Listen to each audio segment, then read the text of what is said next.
So Jeremy Hunt has extended that 5p cut in fuel duty in his spring budget. Let's hear what he had to say. If I did nothing, fuel duty would increase by 13% this month.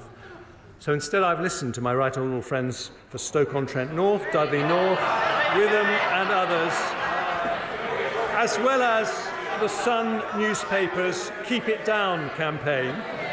I have, as a result, decided to maintain the 5p cut and freeze fuel duty for another 12 months. Well, a temporary fuel duty cut was introduced by Rishi Sunak in 2022, was extended for 12 months in March 2023. It was set to expire this month, so it's an extension that will come as welcome news to motorists. There are concerns, however, that retailers have until now been using the fuel duty freeze to boost profits, with petrol stations failing to pass on cuts to consumers. Let's get an overall view of this. Howard Cox is the founder of FairFuel UK and also the Reform UK's London mayoral candidate. Look, Mr. Hunt's a seasoned politician, Howard. I thought he might have just given you a credit in there somewhere. You've been doing this for years. You have put pressure on politicians. You are regularly at the House of Commons, essentially imploring politicians to support that freeze. You've had a lot of support. You've pressed the flesh with the good and the great. He didn't even mention you there. Yeah, well, I'd be looking at a copyrights thing here. Well, thank you, Ian, for that. I mean, the problem we've got is I've got this little label under me called Reform UK, and he's going to be actually thanking someone who's in another party. True. And that's one of the things that happened. I spoke to a very senior political editor of a paper outside on College Green, and he said exactly that. And I won't say who it is, but he said, you know, the problem is Reform UK is on the edge. But, I mean, he bottled it today, Jeremy Hunt. He got 6 months to go. I think you might remember in 2020, they actually cut VAT down to 15%. Yeah. It was a test to see what would happen with it. I'm challenging him, and I challenged him, and I've spoken to him about it. Why not cut it big? And I'm talking 20 pence, which is around about £12 for filling up a tank of fuel for a family car. And what would that £12 be spent on? Instead of fuel, it would be spent on into the economy. Yeah, and I don't think he showed trust in consumers today. And that's what I'm saying.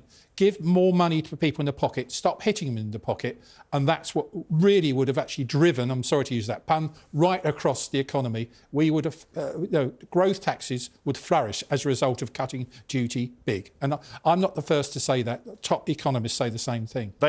This freeze has been going on for years. Yep. Again, you've used the ratchet and made sure that this has been the case. And I don't think wherever anybody is politically, you cannot remove Howard's influence from this equation, because, of course, you're supported not just by lots of politicians, but thousands and thousands of motorists as well that follow you, that have signed the pledges of support to keep this pressure piled on. And you kind of wonder where it might be if you hadn't been making those arguments, because nobody else was making them at the time. Well, we're talking about something between 90 to 200 billion pounds of planned tax rises. It's difficult to know what inflation would be, because the fuel price escalator, which was Gordon Brown left George Osborne back in 2010, was actually 2p plus inflation, or 3p plus inflation, depending on where you look at it. If you take the maximum, you're talking about 200 billion pounds of planned tax rises. The CEBR have worked out it's about 90 billion to 100 billion, in fact, has been saving. And of course, I'm accused by people saying that 90 billion, 100 billion could have gone into the NHS. I respect that, but my point is that it's good to see the shadow Labour spokesman for the Treasury actually talking about the word growth. And my point about this is put more money into people's pockets. Now, on the way out of Westminster today, I was grabbed by a seasoned Labour politician who's got some respect for what I've done. He said, "Howard, I hold my hat up to you, to what you've done. Well done, congratulations. But just enjoy this one, because we're going to tax the motorists to the hilt." Really? That's what he said to me.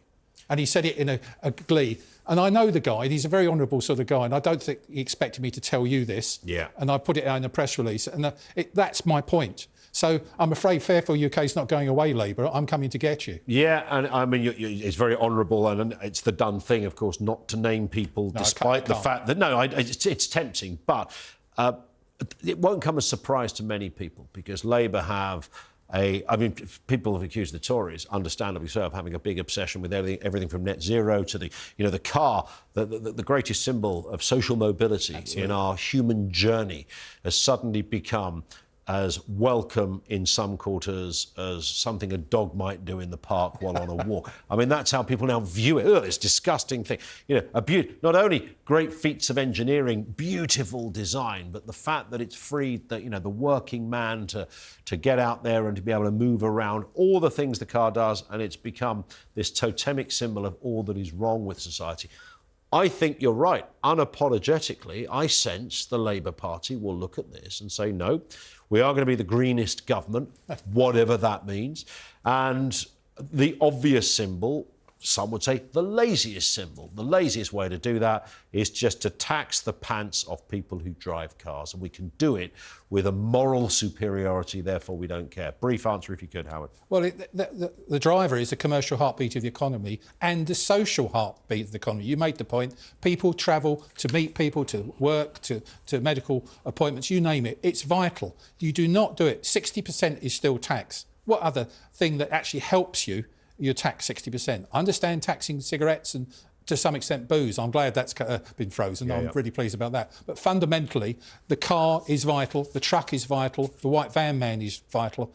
I think he bottled it today. He could have done a lot more. And I'll tell you, big thing about this, Ian, finally, is that people were looking out for something, and there's a lot of Tory people that support. I've got 1.7 million supporters. Most of them are Tory, I would say. They won't be voting them because it didn't go far enough. There it is. Howard, always good to see you. Howard Cox with us here on TalkTV.